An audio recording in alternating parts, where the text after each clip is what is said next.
ಹರಿಃ ಓಂ ಗುರುಬ್ರಹ್ಮ ಗುರುರ್ವಿಷ್ಣು ಗುರುದೇವೋ ಮಹೇಶ್ವರಃ ಗುರುಃ ಸಾಕ್ಷಾತ್ ಪರಬ್ರಹ್ಮ ತಸ್ಮೈ ಶ್ರೀ ಗುರುವೇ ನಮಃ. ಗುರುವೇ ಸರ್ವವಿದ್ಯಾನಾಂ ವೇದೇ ಭವರೋಗಿಣಾಂ ನಿಧಿಯೇ ಸರ್ವವಿದ್ಯಾನಾಂ ದಕ್ಷಿಣಾಮೂರ್ತಯೇ ನಮಃ. ಸದಾಶಿವಸಮಾರಂಭಂ ಶಂಕರಾಚಾರ್ಯಮಧ್ಯಮम् ಅಸ್ಮದಾಚಾರ್ಯಪರ್ಯಂతం ವಂದೇ ಗುರುಪರಂಪರಾಂ. ವಾಗರ್ತಾವಿವ ಸಂಪೃಕ್ತೌ ವಾಗರ್ತಃ ಪ್ರತಿಪತ್ತಯೇ ಜಗತಃ ಪಿತರೌ ವಂದೇ ಪಾರ್ವತೀ ಪರಮೇಶ್ವರೌ. ಶ್ರೀ ಗಣೇಶಾಯ ನಮಃ. ಈ ದಿನ ಬಂಧುಗಳೇ, ವಿಶೇಷವಾಗಿ ಶ್ರೀ ಜಾತಕದ ಬಗ್ಗೆ ಕೆಲವು ಉದಾಹರಣೆಗಳು ಹೇಳೋಣ ಅಂತ ಹೇಳಿಬಿಟ್ಟು ಹೇಳ್ತಾರೆ. ಎಲ್ಲ ದೇವಾನುದೇವತೆಗಳು ಏನು ಮಾಡ್ತಾಯಿದ್ದಾರೆ ಅಂದರೆ, ಈಶ್ವರನಿಗೆ ಅರ್ಧನಾರೀಶ್ವರ ಅಂತ ಹೆಸರು. ಪಾರ್ವತಿ ಅರ್ಧ ನಾರೀಶ್ವರ ಆಗಿದ್ದಾರೆ. ಅದೇ ಥರ ವಿಷ್ಣು ತನ್ನ ವಕ್ಷಸ್ಥಳದಲ್ಲಿ ಆ ಲಕ್ಷ್ಮೀನ ಇದು ಮಾಡ್ಕೊಂಡಿದ್ದಾರೆ.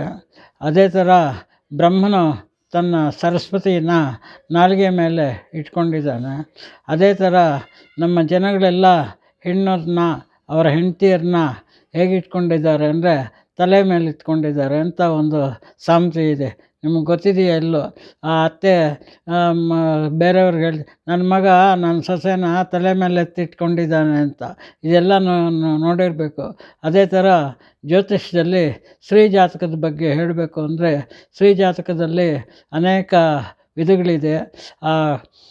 ಜ್ಯೋತಿಷ್ಯರಲ್ಲಿ ನಾನು ಕೇಳ್ಕೊಳ್ತೀನಿ, ಸ್ತ್ರೀ ಜಾತಕದ ಬಗ್ಗೆ ಅನುಭವ ಮಾಡಿಕೊಂಡು ಎಲ್ಲ ಹೇಳಿ, ಸ್ತ್ರೀ ಜಾತಕ ಅಂತಲೇ ಒಂದು ಟಾಪಿಕ್ ತಗೊಂಡು ಹೇಳ್ತಾ ಬನ್ನಿ, ಒಳ್ಳೆ ಕೇಳ್ತಾರೆ. ಆ ಸ್ತ್ರೀ ಜಾತಕದ ಹೇಗಿದೆ ಅಂತಾನು ತಿಳ್ಕೊಬೋದು. ಆ ಸ್ತ್ರೀ ಜಾತಕದ ಬಗ್ಗೆ ಹೇಳಬೇಕಾದ್ರೆ 12 ರಾಶಿಗಳು ಇರುತ್ತಲ್ಲ, 12 ರಾಶಿಗಳಲ್ಲಿ ಓಜರಾಶಿ ಮತ್ತು ಯುಗ್ಮರಾಶಿ ಅಂತ. ಓಜರಾಶಿ ಅಂದರೆ 1, 3, 4, 1, 3, 5, 7, 9, 11. ಯುಗ್ಮರಾಶಿ 2, 6, 8, 10, 12 ಯುಗ್ಮರಾಶಿಗಳು. ಓಜರಾಶಿ, ಯುಗ್ಮರಾಶಿ. ಯುಗ್ಮರಾಶಿಗಳಿಗೆಲ್ಲನೂ ಏನು ಹೇಳ್ತಾರೆ ಅಂದರೆ ಹೆಣ್ಣು ಅಂತಾರೆ, ಓಜರಾಶಿಗೆ ಗಂಡು ಅಂತಾರೆ. ನೋಡಿ, ಮೇಷರಾಶಿ ಗಂಡಿನ ಇದು 1ನೇ ನಂಬರು, ಅದಕ್ಕೋಸ್ಕರ ಅದು 2ನೇದು. ಅದೇ ಥರ ವೃಷಭ ರಾಶಿ ಹೆಂಗಸರಿಗೆ ಸೇರಿ. ಇದರಲ್ಲಿ ಏನು ವಿಶೇಷ ಅಂದರೆ ಕಟಕ ರಾಶಿ ಚಂದ್ರನಿಗೆ ಸೇರಿದ್ದು. ಅದೇ ಥರ ಸೂರ್ಯನಿಗೆ ಸೇರಿರೋದು ಸಿಂಹರಾಶಿ. ಇವರಿಬ್ಬರು 6 ರಾಶಿಗಳನ್ನ ಹಂಚ್ಕೊಂಡಿದ್ದಾರೆ ಅಂತ ನಿಮ್ಗೆ ಗೊತ್ತಿದೆಯೋ ಎಲ್ಲ ಗೊತ್ತಿಲ್ಲ. ಯಾಕೆಂದರೆ ಕಟಕ ರಾಶಿಗೆ ಮಿಥುನ ರಾಶಿ, ಮಿಥುನ ಮತ್ತು ವೃಷಭ ರಾಶಿಗಳು ಯಾರ್ದು? ವಿಷ್ಣುನ ಇದು ಲಕ್ಷ್ಮೀದು. ಇದೇ ಥರ ಕನ್ಯಾ ರಾಶಿ ಮತ್ತು ಬುಧಂದು ಆಗಿರೋದ್ರಿಂದ ವಿಷ್ಣು ರಾಶಿ, ತುಲಾ ರಾಶಿ ಲಕ್ಷ್ಮೀದು. ಆ ಥರ ಅನೇಕ ಇದಿರೋದ್ರಿಂದ ಗೊತ್ತಾಗುತ್ತೆ ಅಂತ ಕಾಣುತ್ತೆ ನಿಮಗೆಲ್ಲ ಆ ಸ್ತ್ರೀ ರಾಶಿಗಳ ಜನ್ಮ ಹೇಗೆ ಇದು ಅಂತ. ಅದೇ ಥರ ನಮ್ಮ ಭಾರತದಲ್ಲಿ ಎಷ್ಟು ಜನ ಹೆಣ್ಣು ಮಕ್ಕಳು ಹುಡ್ತಾರೆ, ಅವರು ಹುಟ್ಟಿದಾಗಲೇ ಸೌಂದರ್ಯವಾಗಿರ್ತಾರೆ. ಅವ್ರನ್ಯಾರು ಸೌಂದರ್ಯವತಿ ಅಂತ ಹೇಳಬೇಕಾದಿಲ್ಲ. ಯಾಕೆಂದರೆ ನಮ್ಮ ಇತಿಹಾಸದಲ್ಲೇ ಇರೋದು ಬ್ರಹ್ಮ ವಿಷ್ಣು ಮಹೇಶ್ವರ ಹೆಂಡತಿರು ಅಷ್ಟೇ ರೂಪವತಿರು, ವಿದ್ಯಾವಂತರು, ಬುದ್ಧಿವಂತರು. ಅವರ ಅನುಜ್ಞೆಯಿಂದ ನಾವು ಇದು ಹೇಳ್ತೀವಿ. ಅದೇ ಥರ ನಿಮ್ಗೆ ಗೊತ್ತಿದೆ, ಇಂದ್ರ ಅಷ್ಟದಿಕ್ಪಾಲಕರ ಪತ್ನಿಯರು ಕೂಡ ಇದೆ. ರಂಬೆ ಊರ್ವಶಿ ನೀವು ಕೇಳಿರ್ತೀರಿ. ಅದಕ್ಕೋಸ್ಕರ ಇವಾಗ ಎಲ್ಲರೂ ನಂಬೆ ಥರ ಐತೆ, ಊರ್ವಶಿ ಥರ ಇರ್ತೀಯ, ತಿಲೋತ್ತಮೆ ಥರ ಇರ್ತೀಯ ಅಂತೆಲ್ಲ ಹೇಳ್ತಾರೆ. ಅದೇ ಥರ ಹೆಣ್ಣುಮಕ್ಕಳು ನಮ್ಮ ಮಹಾಭಾರತದಲ್ಲಿ ಎಲ್ಲ ಹಿಡ್ಕೊಂಡು ಉತ್ತರ ಭಾರತದವರು ಬೆಳ್ಳಗಿದ್ರೂ ಅಷ್ಟು ರೂಪ ಕಾಣೋಲ್ಲ, ಎದ್ದು ಕಾಣೋಲ್ಲ. ಅದೇ ದಕ್ಷಿಣ ಭಾರತಕ್ಕೆ ಬನ್ನಿ. ದಕ್ಷಿಣ ಭಾರತದಲ್ಲಿ ಕೇರಳದವ್ರು ಇರ್ಬೋದು, ನಮ್ಮ ಆಂಧ್ರದವ್ರು ಇರ್ಬೋದು, ಕರ್ನಾಟಕದವ್ರು ಇರ್ಬೋದು, ಅದೇ ಥರ ತಮಿಳ್ನಾಡವರು.